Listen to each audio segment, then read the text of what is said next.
Cette mesure, qui touche environ 400 lycéens de Mayotte, fait suite à une délibération prise par le département de recentrer ses dépenses dans les missions qui relèvent de ses compétences.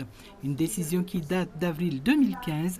Des négociations portant sur le RSA, l'ASE, la PMI et les lycéens de Mayotte devant poursuivre leurs études hors de Mayotte dans des filières soit saturées ou inexistantes sur l'île ont eu lieu et le département ne supporte plus le coût.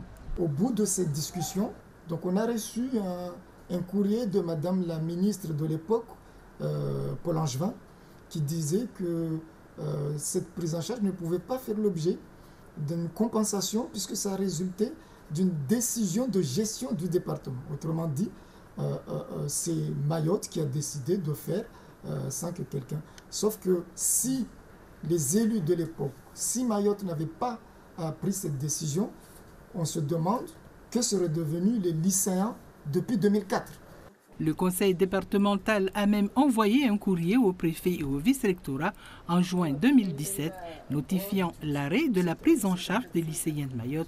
Mais exceptionnellement et au regard du délai imparti, le conseil départemental a assuré cette prise en charge, soit un peu plus de 3 millions d'euros. Dès la rentrée 2018-2019, les nouveaux dossiers seront à la charge de l'État.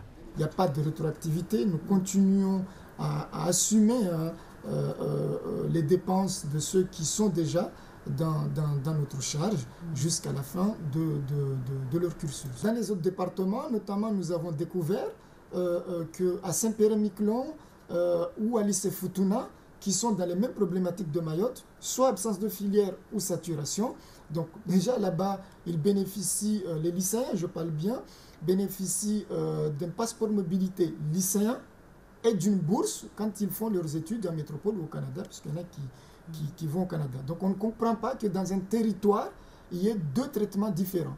Pourquoi les enfants du lycée Futuna et de Saint-Pierre-et-Miquelon auraient droit et à la fois à un passeport mobilité lycéen et une bourse, mais pas les lycéens maoris. Égalité réelle oblige, disent les élus qui demandent à l'État de prendre ses responsabilités.